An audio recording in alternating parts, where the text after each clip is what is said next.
Hi, guys, and welcome to Intent. I am your host, Ronlin, and today I have Zena that's going to be joining the conversation on traditions and cultures, specifically within South Africa and in relation to social work and social development. Zena is a project manager for an NGO.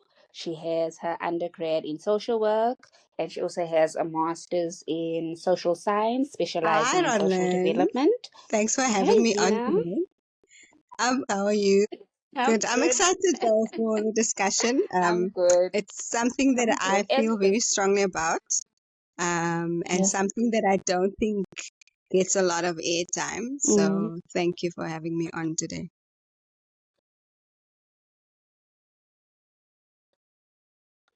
you're welcome. Thanks for being on the podcast and sharing your personal knowledge and Cool. professional knowledge and experience with Mm-hmm. us. So we're gonna get right into it.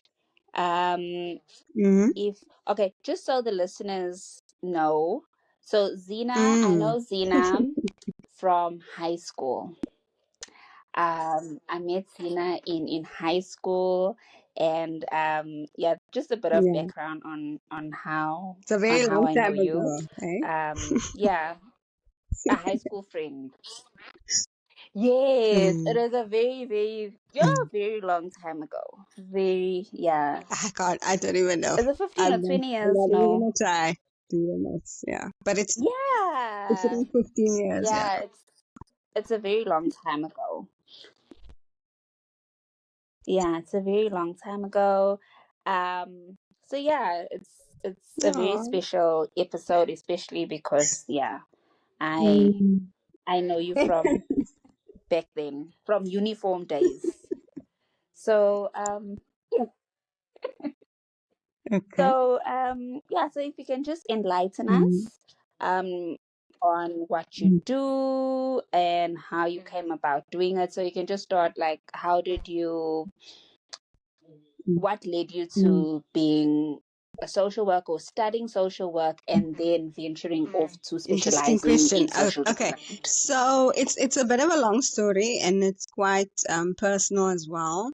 When I was about 14, 15 years old, Mm, so grade 8, 9. One of my siblings was having a very hard time, mm, and it got bad progressively to the point where there was a social worker involved mm, to try and help the case, to try and help the family, and so on. Um, and it was something that I never thought would mm, happen to us as a family. And basically, I just felt at the time mm, that the social worker could have done more. So I wasn't quite happy or satisfied with her interventions. mm, But when I started working as a social worker myself, so mm, that's why I decided to go into it, right? Because I wasn't happy with her, and I thought, I'm gonna be better. I'm mm, gonna change the world, help all the children, help all the families, all that kind of mm. thing. Very ambitious goals I had to sort of compensate, I felt at the time for that social Yes. worker. But when I started working, I obviously had a Mm, different perspective of the work, and I really developed an appreciation for the mm, profession. So although today I don't practice like true social work in inverted commas, because role is a bit different. I still hold mm, the profession quite close to my heart and in very high regard. So I did a 4-year degree. In South Africa, you do a 4-year degree to obtain a social work qualification, and then you have to register with the Council for Social mm, Service Professionals, and you have to maintain your registration every year. You also have to CPD points or continuous professional mm, development points in order for you to stay abreast of what's happening in the field mm, and to stay sharp as a professional. Um, And then you obviously Mm, pay your mm, membership fee every year. Okay, so I started working, and my first job was mm, in child protection. Um, so that's the lady. I always say this because it's the simplest way I know how to explain it. Um, the social worker that goes around like taking children, cover better phrasing, removing children from their families when there's a real need for it, mm, when there is a real risk of harm to children. That's the kind of work I did. And I just have to say that removing a child from their biological family is always the last resort of a social worker. You always first try to work with the parents and with the family, to sort of see where you can support and where you can help problem solve before you remove the child.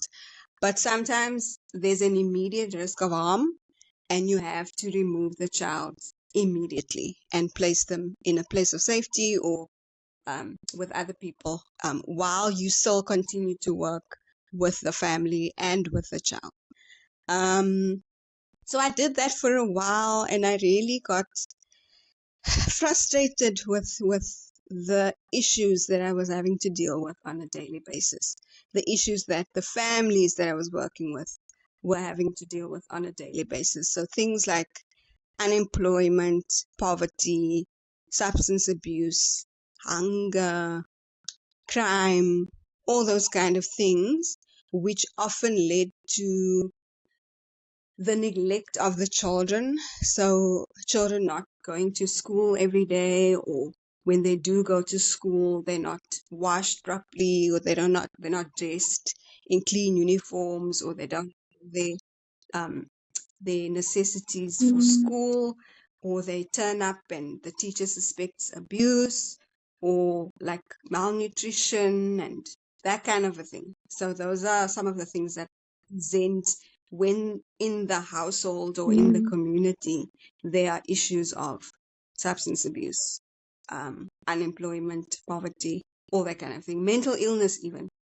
Um, yeah, so I really got frustrated because mm, you sort of, as the social worker in that specific role, have you have to work with the family, the immediate family in that household, like the whole family, and then also like take into account the broader family, take into account the community, and at the same time have an understanding of the broader sort of socio-economic issues that's impacting on the family, right? So what what are the service delivery mm, issues in the community? What's the healthcare situation like? What's unemployment like in the country at that point in general?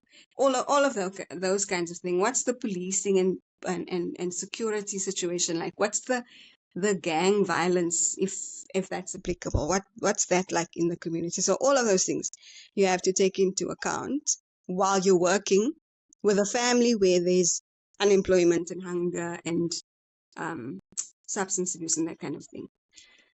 So it was very frustrating. It got mm, very frustrating because a lot of the time I was working on my own with very little support.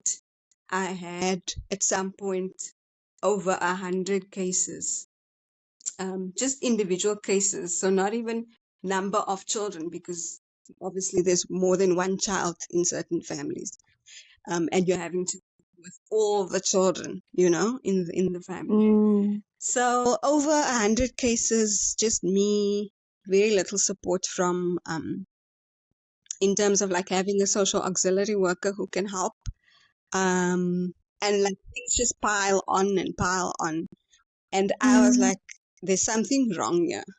I'm not fully understanding what I'm dealing with. mm, um there's no support, and I was very close to burnout, and I said I need to just take a break from this work. And so I went back to school, and I did mm, an honors in social development. and then later on a master's in social development. The plan was always to get a higher qualification, but at the time when I was doing my undergrad, I wasn't sure what that would look like. But now, after having worked Mm. for a bit and understood the profession a little bit more, I then decided to go the social development route because that made more sense to me at the time. So social development is really about, it's very similar to social work as I just described it, but it has more to do with like policy development, Mm. um, looking at what can be put in place to prevent certain things, what can be put in place to solve certain social issues. Mm. So it's more like at a bigger scale, Yeah. dealing with socio-economic issues at the community level, um, at a district level, at however you want to organize a society. Um, yeah, so yeah, Mm. it was a very interesting. It's been a very interesting journey so far. So yeah, I worked in child protection, and then I worked in crime prevention or youth development for a very short time. And right now I'm working in early childhood Mm. development. So for the last just over 3 years, I've been working in Mm. early childhood development. And before I started this job, I knew very little about ECD. And over the years, I've really developed an Mm. appreciation for the power of early childhood development to transform our society and our country. Um, so I know as I've said a lot, it's a mouthful, Mm. but that's been my journey professionally so far. Mm. I love how when you Mm, said when you started working as a social worker, um, you know, there were mm, mm. things that you weren't knowledgeable on. You Yeah. can say the things they don't talk about, almost like taboo. Like, for Mm, instance, lack of resources, lack of support.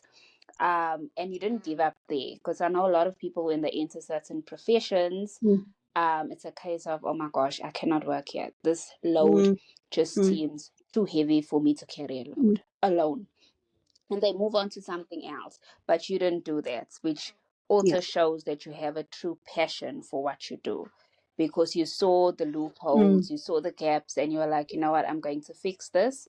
mm, I'm going to further my studies, get a master's in social science, specialize in social mm. development, so that I can be involved in policy changes. So I can make changes on that level, which are going to Yeah. impact what you used to do on the ground. And now you're working on now you're working Mm, in the ECD sector, which mm. also directly And impacts social workers. thank So, you. yeah, I just want to Thanks. commend you on It's that, very on hard. the I'm not gonna lie. resilience. Um, Especially child protection. I always say Mm. that's a place for social workers or new social workers. If that's a good place to cut your teeth as a social worker, but it's definitely not for everyone. Mm. So I always have so much respect for social workers that have been in that Mm. sector for 30, 40 years. That it takes real resilience, and Mm. it's definitely not for everyone. But just to say on your point of sort of stepping away from social work and going into social development, what tends to happen in social work? Mm. So we're trained to work um, therapeutically with individuals and groups and communities. So dealing Mm. with the issue now, talking through the issue, and all that sort of soft feeling type things. We're trained to do that, but we're also trained to work in Mm. a more preventative way. So so thinking about what do we do? What do we put in place to prevent certain things from happening or to prevent them from escalating, right? But it tends to happen, and I think it's just the nature of Mm. our society or our country. Um, we tend to work more remedially as social workers. So often we come in after the fact, after the issue has occurred.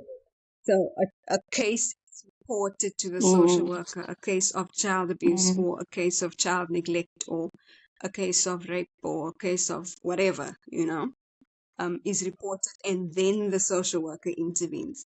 Mm. Ideally, we want to work developmentally and in a preventative manner to prevent certain things. But the nature of our country is such that you don't always have that luxury. My previous work and what I do now, it's at least in my view, I think of early childhood Mm. development as being a lot more preventative than reactive, if that makes sense. And we can go Mm. into more detail on what I mean by that. Yes. But yeah, that was an important thing for me as well, to feel like I am making a difference, because when I was in child protection, I didn't feel like I was really making an impact. You were just responding. Obviously, I was responding to children and safeguarding them, making sure that they are safeguarded and put in a safer environment, and that obviously is important. But if you're doing that every day, it weighs on you Mm. at some point. And so there's the big difference for me from what I Mm. was doing Mm. previously to my role, or the sector I'm in now.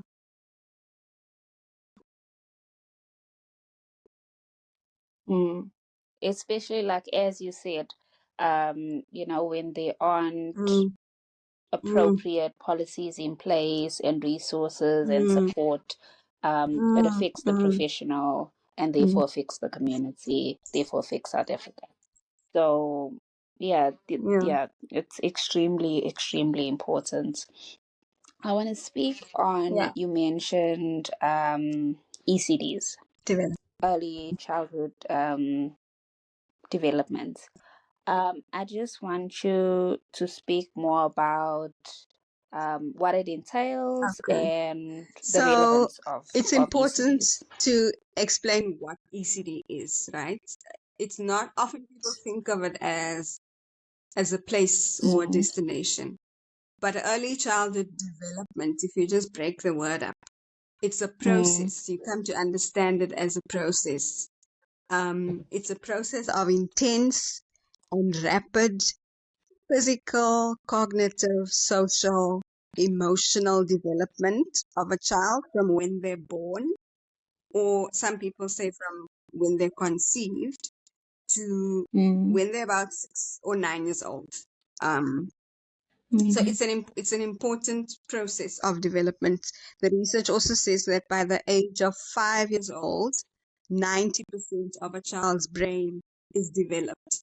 So the first 5 years of life are extremely Mm. important. And it can go either way, you know. Mm. So the inputs that you make, um, Mm. in terms of things like programs, places, activities where children get to play and learn and eat and sleep and draw and share and Mm. socialize and all of those things.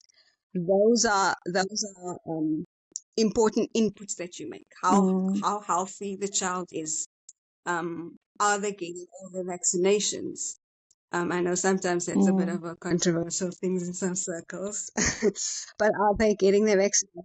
Are they going for, yeah, Yes, are they going for regular including checkups? Are mine. they socializing with other Mm. children? Are they playing a lot? Play is important during that time. Mm. So there are places and programs and activities that support Mm. their development, and those things are known as preschools or nursery schools or creches or play groups or library parenting programs. Those are ECD Mm. programs, right? Um, There's always an important distinction for me to make between Mm. early childhood development and early childhood development programs or centers or interventions. Yeah, so that's what ECD is. Why it's important, I think I've already said. By the age of 5, 90% of a child's brain is developed. So it's really important to be mindful of what are we inputting into the child? What is the child learning? What kind of environment are we creating for the child in the first 5 years? Because when the child gets older or as they Mm. grow up, you will reap what you've sown. uh, to put it that way. Yeah. So why it's important? There's been a lot of research, a lot of reports and stuff published on the importance of ECD and the power of ECD to alleviate poverty and inequality and change the trajectory of a child's life. I don't know if you want me to go into some of those Mm. reports. So in 2021, there was the ECD census, which basically looked at how many children under 5 are there in the country? How many of them are in an ECD program? How many ECD Mm. programs are there in the country? Where are they? What is the nature of those programs? How many workers or Mm. teachers are there in these programs? What is the resourcing and infrastructure at these programs? Like how many books do they have? How many Mm. toilet facilities? What types of toilet facilities do they have? How many, Mm. what kinds of toys and that kind of thing? How many outside play Mm. areas how many have outside play areas? How many have drinking water and all of that kind of thing? So that's what the ECD census did in 2021. Mm. And then there's the Thrive by 5 index, which was done for the first time. Yeah. That's My important. favorite. It's very important research. That was done for the first time in 2021, and then it was repeated in 2024. And this study basically looks at how 4 to 5 year olds Mm. are developing across different areas of development. So, in terms of early learning, physical growth, and social and emotional functioning. So, how are they doing on those domains? But then years ago, Mm. there was a professor, James Heckman, and he developed the Heckman equation, which is basically a social and economic instrument that Mm. argues that if you make high quality investments in children early on, there are greater returns for society as a whole and for children as they get older. So, for Mm. example, children in an ECD Mm. program have a higher chance of doing well at school and finishing school. They're more likely to not get involved in drugs. They're less likely to experience a teenage pregnancy, and they're Mm. more likely to be employable to secure good jobs. So basically, if we get things right at the beginning, Mm. then we have fewer repercussions to take later on. Mm. That's what that research shows. Mm. Um, in South Africa, the government doesn't I provide agree. any public um, ECD programs. In other words, you know how they do? They have public clinics Mm. and hospitals and police stations, public schools, and all of that. They don't have ECD Yes. services that are provided by the government. So all of the Mm. creches and preschools and playgroups and things that you see are largely privately owned by individuals or groups. Mm. The government provides some support in different ways for those programs, but they don't actually provide the service.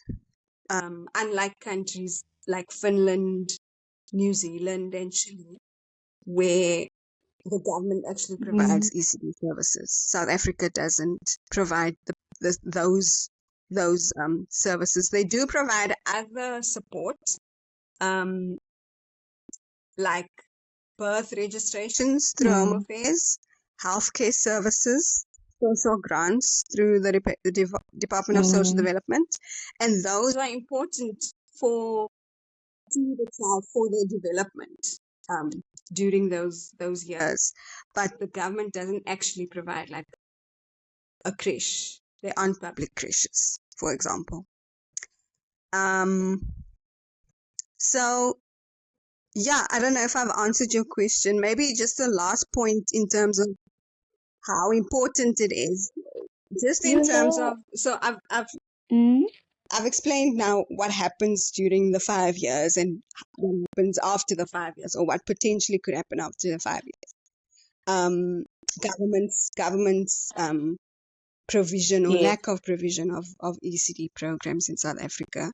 And if you just look financially at how much money South Mm, African government allocates to ECD, it's about 2% of the basic education budget, and less than 2% of the total education budget.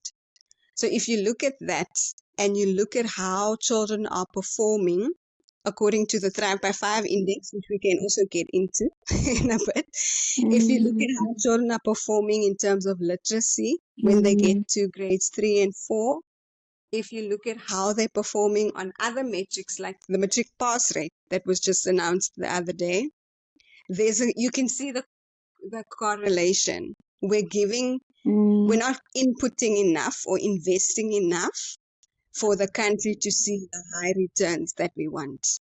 So mm, I'm happy that lately in the last few years, there's been a lot more conversation around the importance of ECD. But from the government side, I think a lot more can mm. be done and a lot more should be done. Mm. Okay. So what I got from Mm, the mm, importance of mm, ECDs or the significance of ECDs is that we need to, the aim should be mm, to mm, support the child as young as possible, to provide the child with resources as young as possible mm, in order for them to thrive later years. Instead mm, of mm, intervening now when they're in high school or matric, for instance, matric results were just released, and now all of a mm, sudden, if the pass rate is not 100%, um, there hasn't really been talk mm. about, for example, the 3 to 5 index Equation. or When's equation? Yeah. Heckman's Mm, equation. As you said, there's a direct correlation. mm, Um, and even in terms of financing, mm, it's really not mm, making sense. They're not mm, putting enough financing into ECDs. I mm, also want to speak about the ECD programs. So you mentioned mm, that the government doesn't mm, own any ECDs, so they are privately owned. There's just a small mm, percentage mm, of money that's allocated to ECDs, which means that there's an inequality in mm, terms of what's being provided at ECDs. mm, Because, for example, an ECD in a township mm, that's lacking, tremendous mm. resources, and an ECD in a wealthy suburb, the kids that are attending Exactly. them aren't getting the same education, aren't getting, if there's a feeding scheme, Mm, um, exactly. the food that they're getting is not the Mm. same. Yes. No, I So there's agree no with you. equality. Sorry? Yeah. Mm, Oh, so there's no equality. So already at that stage, as you were saying with the 3 to 5 index, um, already at that stage, yeah. there are kids that are already worse off. So it would make sense Mm, for the country to go in the direction of, for mm, example, I don't know how it's working out in those countries, but just, mm. hypothetically speaking, in the direction of those countries where Yeah. government controls all ECDs so that we Yeah. can create, a fairness. Yeah, I think that's very, very Mm, important because I don't think a lot of people think of it in that way because when it comes to mm, ECDs, I know with me, I didn't go to a creche or a yeah, preschool. It was a case of, oh yeah, no, there's somebody at home to look after the child. It's fine. We're going mm, to save money. yeah, The child will start school grade R or grade one. But now mm, that you're mentioning all of the positive aspects, um, mm, it is very important. But people wouldn't consider it yes, as much as they would exactly. consider like grade R or grade one, Mm, because we haven't put the importance on ECDs. People don't understand, why must I send my child to school yeah, when yeah, I have mm, a sister or a nanny at home yeah, that can teach the child everything that they're learning in yes, ECDs, exactly. when there's that inequality. Because you'll find that mostly people that are more wealthier, or more, what is the term Yeah, I'm looking for, can afford that's more, would put their that's child in an exactly right. ECD, and a well-off ECD, one that's providing good food, where Mm, whoever's mm, providing food is a dietitian or a nutritionist that went to varsity, that studied, and is providing the food, the kids with good food that is nourishing.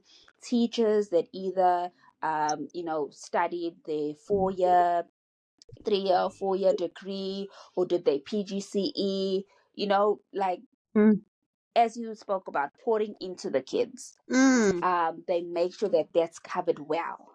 Unlike, mm, for example, those that cannot afford much, where it's just like, no, leave the child mm. until the child can speak, and then we'll You send you the make child to such school, you're or until the raising a child lot can of walk. good points Um, because yeah, just to catch on the last point, there's a lot of emphasis on children aged 3 to 5 years old, right? Because usually, or most ECD centers or preschools mm, only take children from like 3 years old because the child can walk, the child can talk, can go to the bathroom and all of that by themselves. And for a long for a long it's time, less of yeah, and for a long time there it's hasn't less of been a a lot risk. of discussion That's around what it is. what happens for the children that are 0 to 2 years old that are not going to an East. Because usually also, and I know a lot of people who Mm, do this, they keep the child at home until they're 2 or 2.5 years old, and then they send the child to an ECD center. But what's happening in those 2 years, or 2.5 years? What are we doing? And I'm not saying by any mm, means that children must now that's it's a problem for children to not go from birth to an ECD center, or mm, that children must now have state of mm, the art resources and the mm, best toys and the best educational resources. I'm not saying that at all, because there's a lot of experts that mm, also push for like using recyclables, and loose parts and things like that. So I'm not saying that it's a problem at all to not send your child, but it's important to understand that there's a lot of development mm, happening in those 2 years or the 5 years, and what you put mm, into that child is important. So is mom spending time reading to baby, mm, or is dad spending time telling stories? Is there mm, movement happening? Are you dancing? Are you moving, playing? Are you allowing or mm, creating an environment for mm, exploration and curiosity and all of that? All of that stuff. Play is so important to a child's development because they mm, learn to think creatively. They learn to use their motor skills, gross motor skills, fine motor skills, hand and eye coordination, all that kind of thing. So play yeah, is so important. And it is also not just about mm, a child sitting at a table learning to draw or learning to color within the lines, all of that kind of thing. It's about creating a stimulating environment where the child feels safe and nurtured and cared for, and they feel free to explore and to get to know the world around them, to get to know themselves. That's really what it's about. So if we can mm. understand that as parents, Okay. as aunts and So uncles, as grandparents, as Mm, teachers, as government officials, as politicians, if we can mm, understand that, then we really will make the changes we need on the ground to allow for children to have those kinds of environments.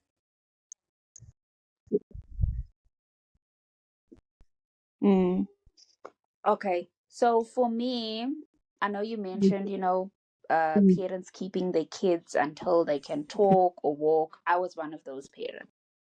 But for me, it was a case of, I just want to speak on Yeah, behalf yeah, of, the parents that think the way I do. yeah. It was a case of safety, of Mm, if mm, something happens, will my child be able to speak about it?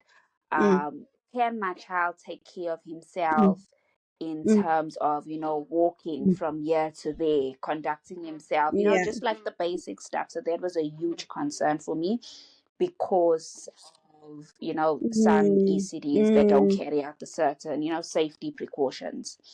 um so yeah, but I would say in mm, terms of my child's mm. development, when he started ECD, when he started at the ECD, um, Mm. because okay, if you listen to previous episodes, Yeah. you'll kind of Mm, you'll know what I'm talking about. mm, He was born premature, so in terms of his mm, development, it was very delayed. So his mm. physiotherapist said that we should put him in school so that he would be able to Okay. develop just a little bit faster in terms of walking, because some kids, Mm, when they see other kids mm. doing things, then it helps them, which it did.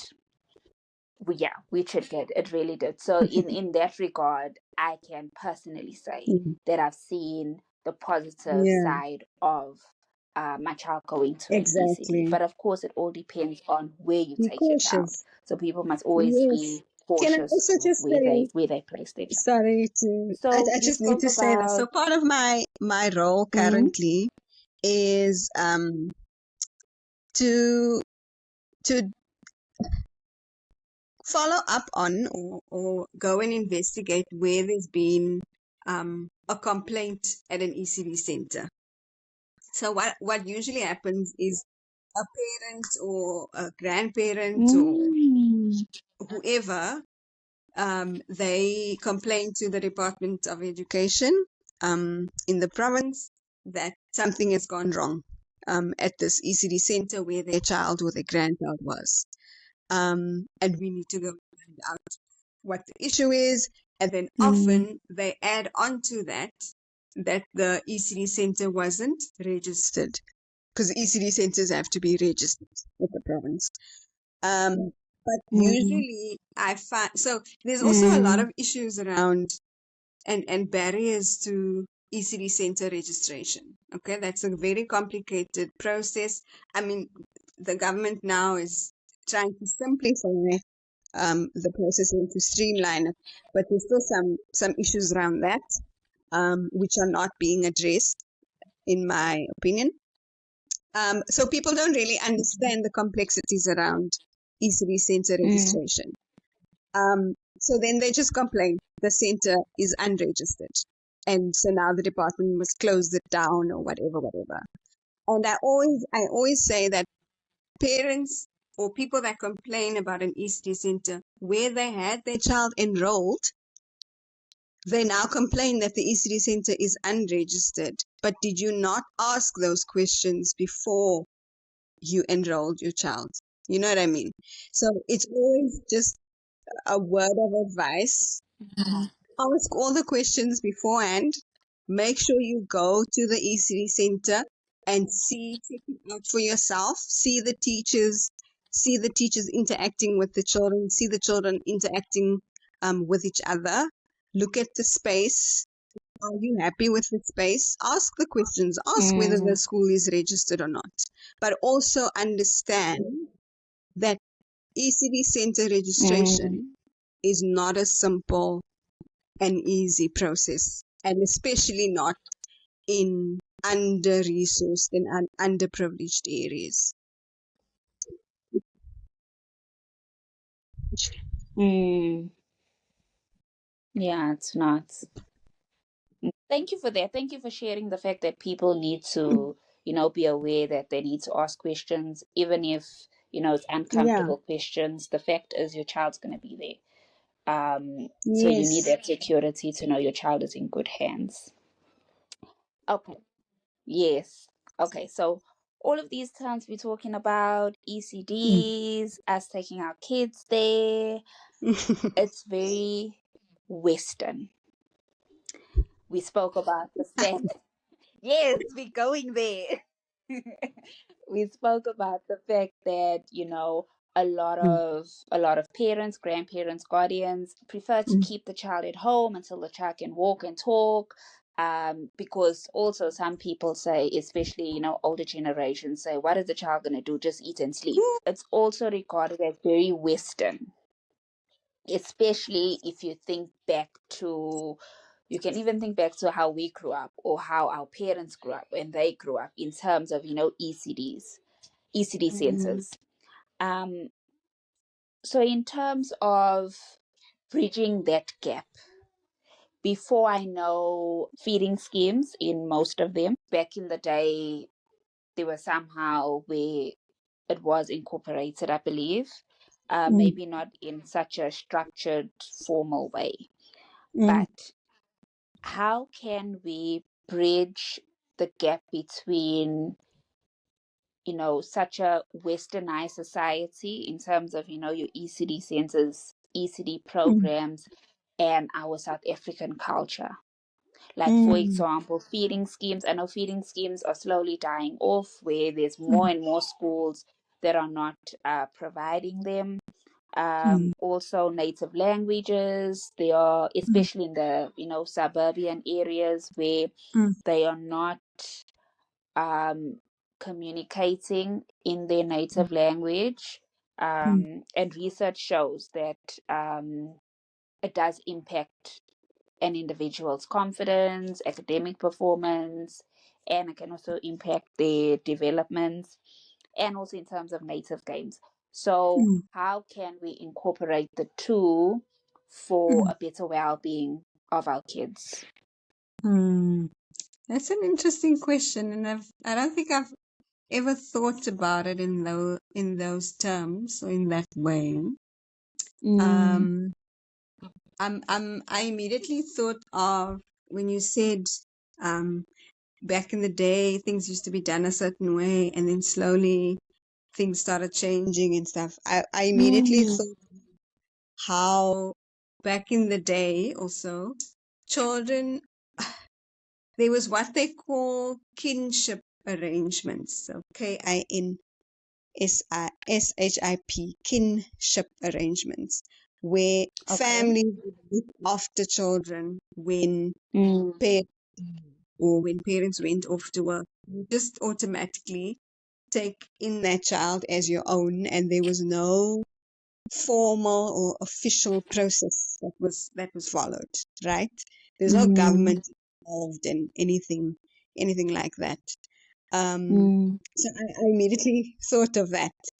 But obviously, as things have changed and times have changed, and we have learned and we've decided to do things differently, you can't now just take a child, you know, even if it's your sister's child or your neighbor's child. mm, You can't just take the child and now raise the child as your mm, own. There's a process and a procedure that needs to be followed because we are in a constitutional democracy.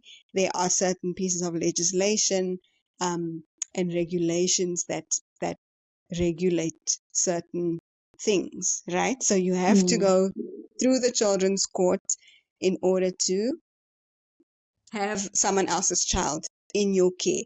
And it's a protection for the child to stabilize that child's life, but it's also a protection for you as the person taking the child, so that mm, the parents, if they're still alive, they can't just come and claim and make all kinds of accusations against you. You have mm, followed the right processes and procedures, you followed the law. Um, so I don't know how that's relevant, but I immediately thought of that mm, because I come from that work kind of experience. mm, Um, Maybe also just to say, I think like I said, I've never thought of childhood development or raising children in terms of, at least childhood development, let me say that, in terms of a Western way versus a more African way. But I do Mm, think as we as we learn and we evolve as people and as groups and societies, we learn that there are better ways to do certain things. Not to say mm, that old old ways of doing things are backward or that they're outdated or old fashioned or whatever. There is a place mm, for those things sometimes.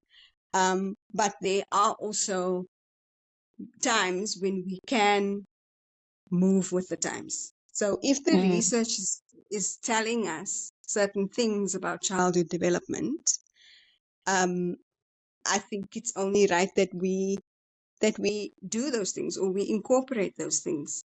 Um, I will say in terms of language, for example, I don't mm, know because I'm not an expert in this field, but there is more promotion of mother tongue based education happening now. I'm mm, not sure to what extent that's happening or that's being promoted at the ECD level, because obviously children are speaking all languages as they are growing up, and you know. mm, But definitely from like primary school to high school, there's more promotion of that. And last year, for the first time, there was an exam, a mother tongue based um, exam written for the first time since Bella, the Bella Act was signed into law and all of that stuff. So there is a lot of promotion in terms of languages, but for older children, when you look at the young for younger children at the ECD level? That's a difficult question, Ron, and I'm not gonna lie. because I'm I, just thinking, sorry yeah. to cut you off.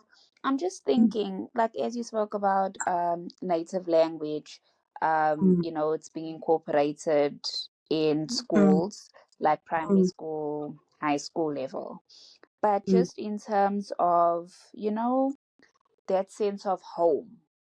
mm, So, like you're saying, I forgot the term you used, back in the day when we had relatives looking after us as babies, yeah. that Ubuntu, if I can put Mm, it there, just like that sense of home, mm. that So we're safety. talking about So, identity and culture and belonging and that stuff. yes. So Okay. still from that level, Mm, still keeping cultural roots intact, especially mm, because as a society globally, we're becoming very mm, westernized. So just to yeah. keep kids grounded is the word I'm Mm, using, grounded. I, Where they're yeah. incorporating native language in games. So even though you Mm, have kids from that are from multicultural backgrounds, but the fact mm, that, for example, you in a school, your mother tongue is Afrikaans, but mm, you as a 2-year-old, you're learning Zulu, you're learning Sutu. I know at mm, some preschools or ECD centers this is being mm, practiced, mm, but is it being practiced enough? Because as you're mm, saying, you will reap what you sow. mm, Um, where from ECD level mm, up until the child, you can say, is a high schooler mm, or an adult, you'll see, mm, whatever you poured into them, you'll see the mm. outcome, Yeah. which we are seeing where there's that Mm, detachment. If you yeah. comparing a child that's in an ECD center or that age group compared to a high Mm, schooler, it's a mm, huge gap. So mm, how do we bridge that gap? mm. Because So as I you were think I like saying, you it. mentioned, sorry to cut you off, you mentioned in Mm, terms of the importance of ECD mm, centers and programs in terms of the development and in terms of sense of belonging, because there's a increase in terms of people having challenges, or should I say kids having challenges with their mental health. And it goes mm, back to, it's not only, I don't want to say the cause, but this is not the only factor.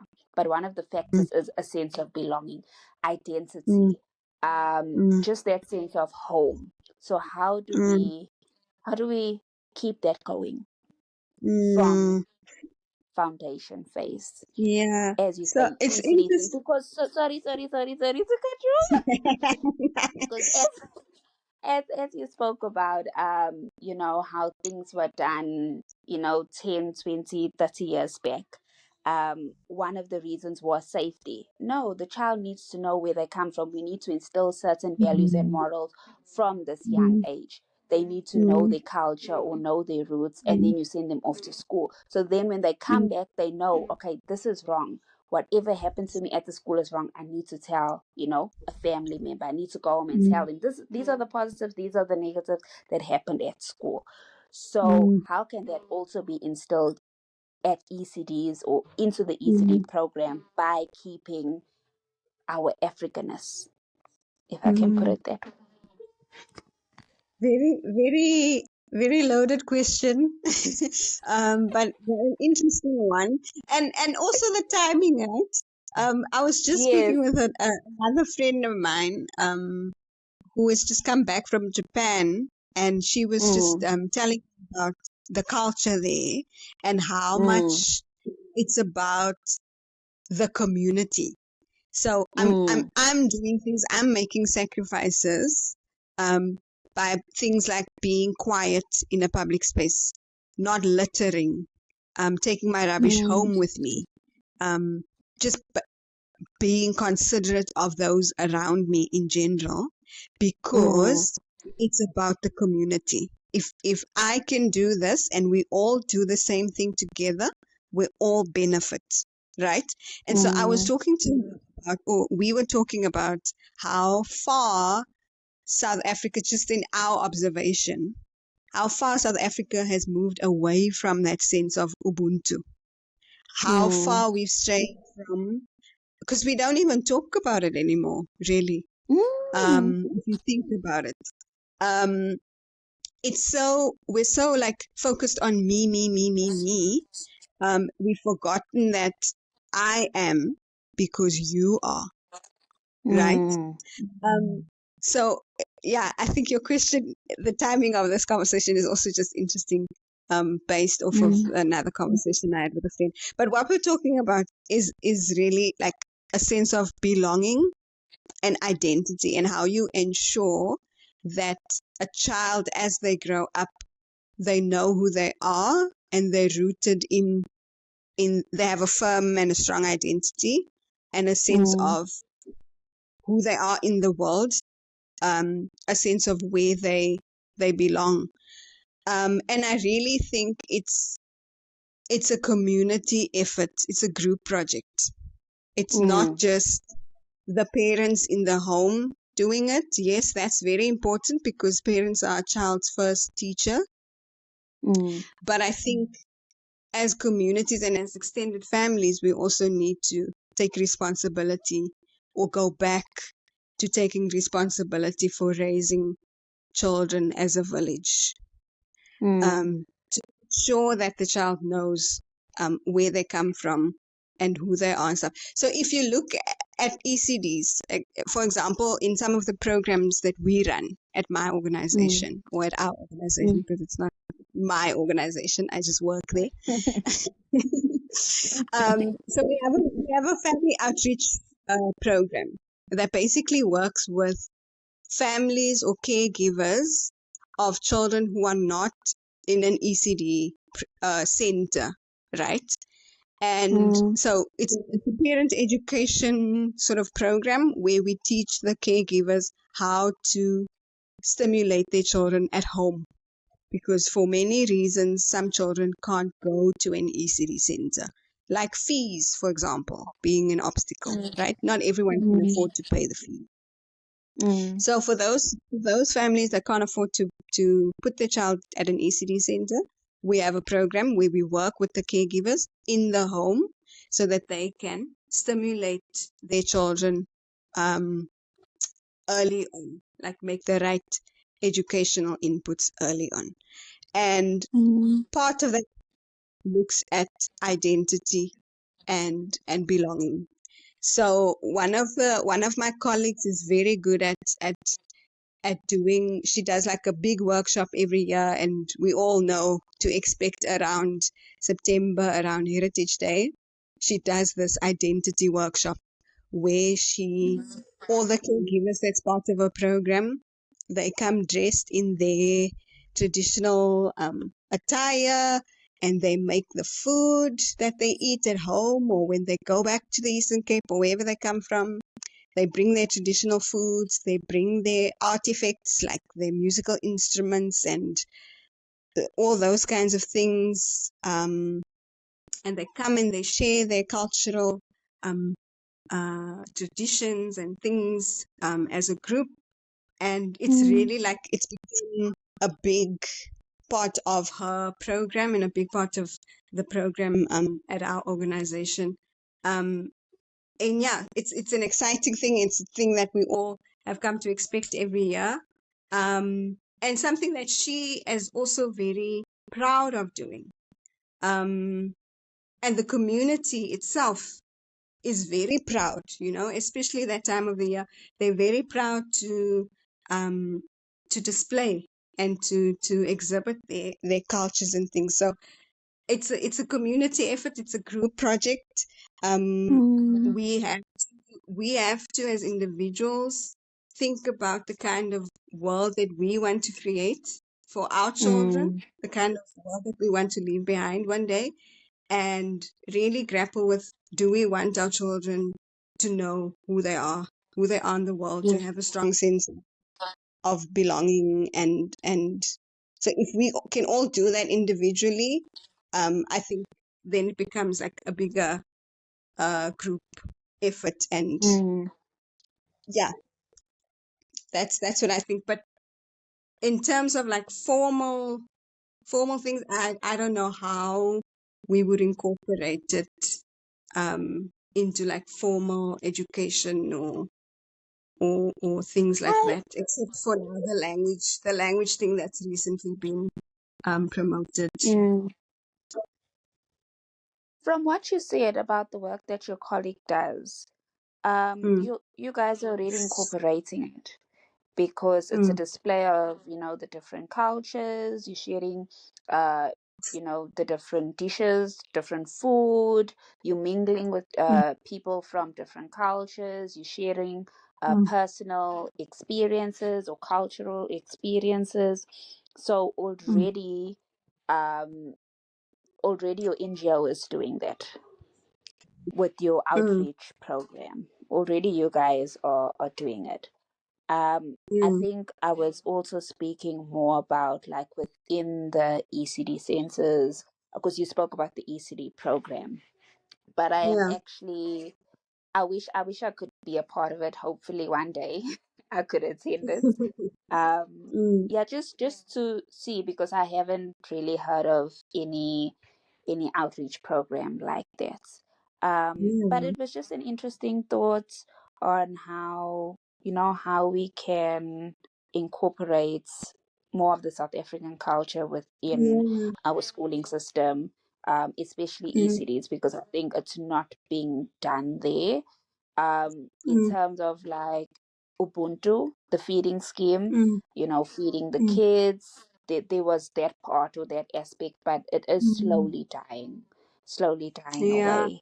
So Um, I think mm, I think the challenge with ECD centers or programs is that for a long time the sector was a bit neglected by government, mm, so there wasn't enough thinking about like uniformity across the yeah, sector. So, for example, all ECD centers have to do this, or they have to implement this learning program, or this is the mm, structure. For a long time, that wasn't in place.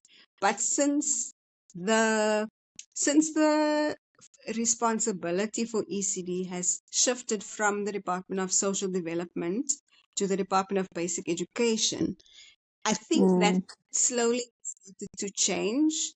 So now there's mm, more of a conversation around, this is what we expect.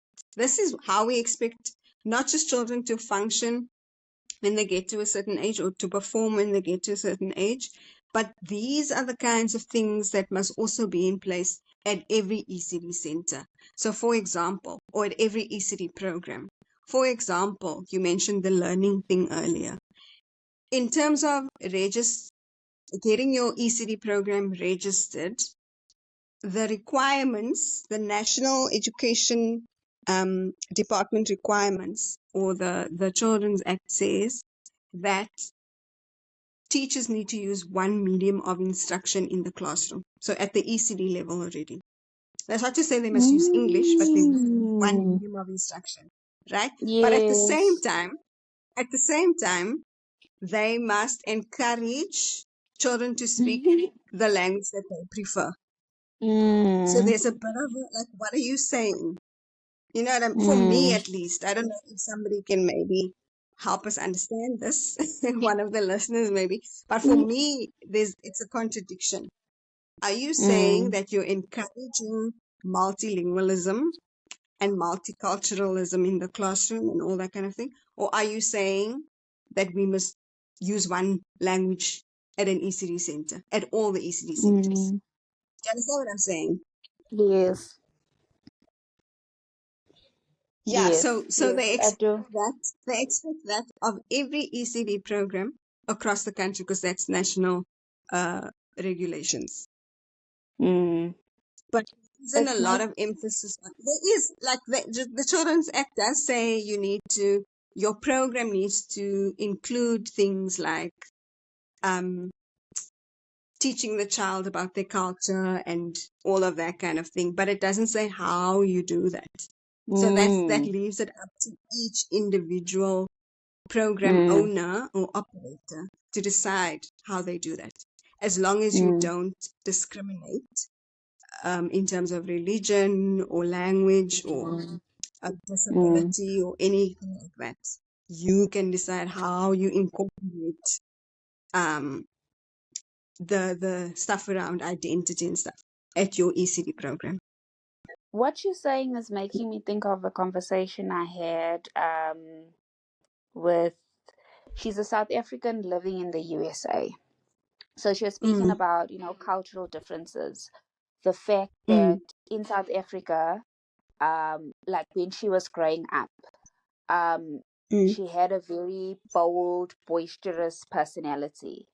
And then she was told, it's too much. You need to mm, just, you know, mm. timid, just, it can't be so much. And she No. even mentioned the Yeah, yeah, term, like they should say, Uya Papa. So yeah, then she started dimming her light.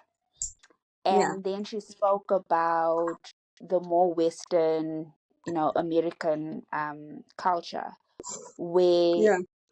it's a case of you need to be that way in order to succeed. Another example she mentioned is when an elder is speaking to you, you don't look them in the eye. But then Mm, in the South African context, you send to a multiracial school. And then mm, the teacher's telling you, look at me in the eye, I'm talking to you, and then you label yeah, rude or yeah. disrespectful. So it's added Mm, stress on the child that comes from mm, a different culture or different racial mm, background. So it's added stress mm, onto the child. So that's one of the reasons why I wanted us to discuss how can we bridge that gap mm, between the mm, Western way of doing things in school and the more African way, because it is stressing kids mm, out because they constantly have to adapt. And mm, it would be so much easier us as adults and especially people in those professional fields to try mm. and accommodate our Yes, kids.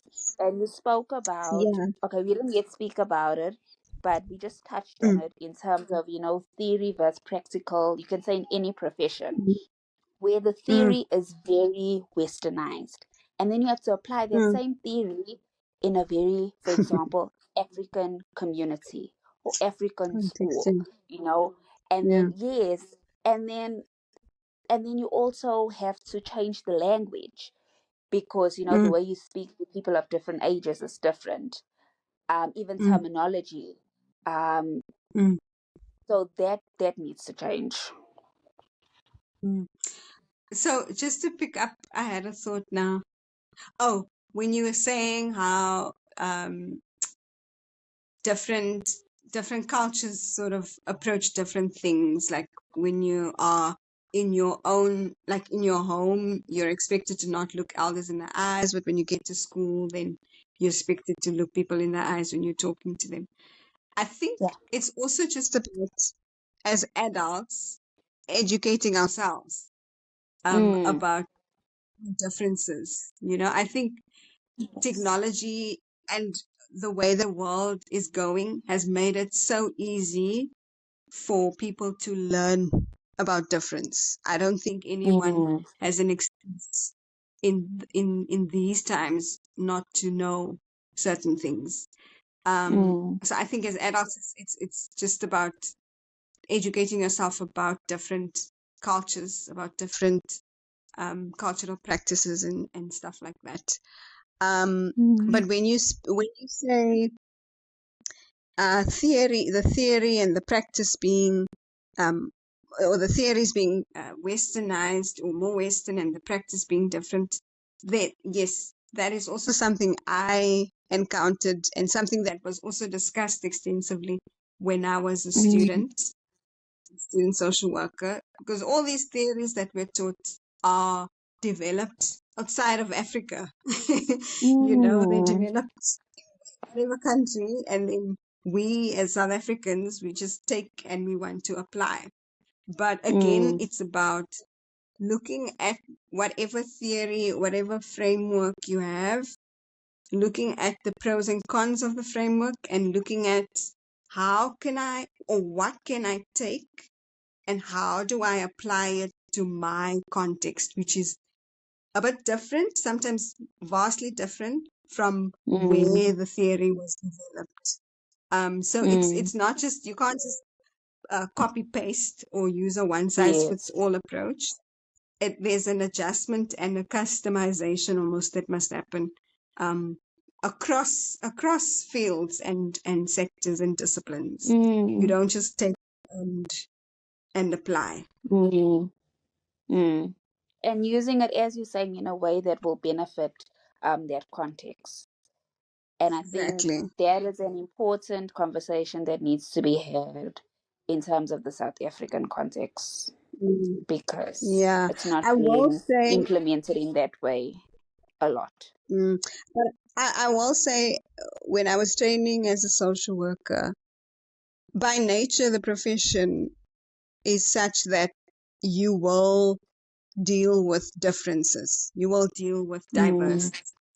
Mm. You'll deal with people who are different, who look different from you, who sound different from you, who have different life experiences and all that kind of thing. That's the nature Mm. of the profession. Mm. So when you're studying and you're being trained, that's very much part of it. Um, Mm. Learning to work with different groups, whether it's disabled people or able bodied people or people with mental illness or people who don't have mental illness, people who have whatever kind of challenge or obstacle or barrier that they're facing in life, a relational issue or an economic issue, whatever difference there is, Mm. by nature, the profession is such that you will work with those people. So that's very Mm. much part of training. And so when you start working, that's what you will expect. You Mm. can expect to work as a colored, or as a person who identifies as a colored woman. I Mm. can expect to work with a poor white person in Boksburg, Mm. for, or I can expect to work with an old Xhosa speaking grandmother, or an Mm. Afrikaans um, Oma in the Western Cape. I can Mm. expect that I will meet and have to work with and help any kind of person, and they might look different and sound different and have different life Mm. experience from my own. Mm. So I don't know to what extent other professions or other disciplines incorporated into the training, but it's definitely very much a part of social work training. Mm. And like as you said, just as individuals, we just need to educate Mm, ourselves on the different cultures, even races, um, anything that may seem unfamiliar, mm, because the mm, truth of the matter is you're going to interact with somebody that does not look like you, does not speak your language, or that you're not familiar with, or vice versa. So it's very important so exactly. that we are able to interact, not Mm, only on a personal level but also on a professional level, and even as parents. mm, um, it's very, very important, and also to keep our South Africanness, as you said, in terms of um, a profession, theory mm, versus practical. Even if the theory is very westernized, we need to apply it in a way that will benefit that context. Um, yes. and we're speaking about the South African context. So, Mm, yeah, just don't take things for what it is. Try and make it work according to the situation. As you guys have been doing mm, with your outreach program, trying to mm. keep the culture alive and educating other people on multiple cultures. Um, I think we've come to the end of our conversation because of time. Mm, I can go on and on, mm. but Yeah, yeah, time is of the essence. Um, is there yeah. any last words? No, I think it's been a fun conversation. Like I said at the beginning, it's things that are very close to my heart. Social work and early childhood development. Um, Mm, things that are very close to my heart and that I feel strongly about. So kudos to you for having this conversation, and hopefully it inspires others, inspires your listeners to do their own sort of homework and get involved. Get mm, involved in the lives of the young children around them. Um, mm, not to say that you have to go all out, and get the most expensive anything, but just playing with a child, just kicking a ball, just showing interest in their lives and in them, I think can make the world of difference.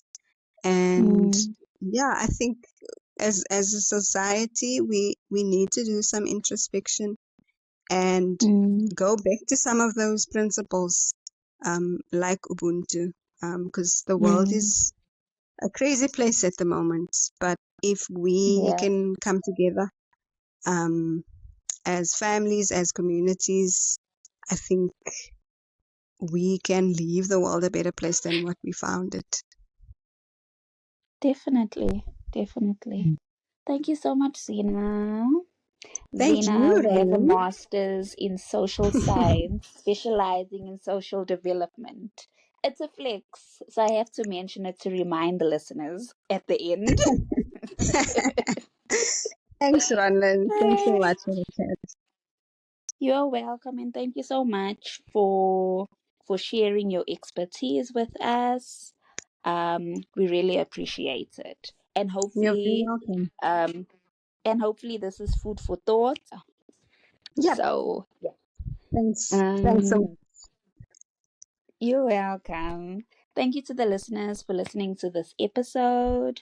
I hope you also learned something. I hope that it sparked an idea.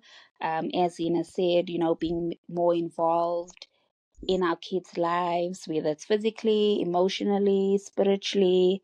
Um, let's just share positivity. Mm. So till next time, let's keep living with intent. Bye.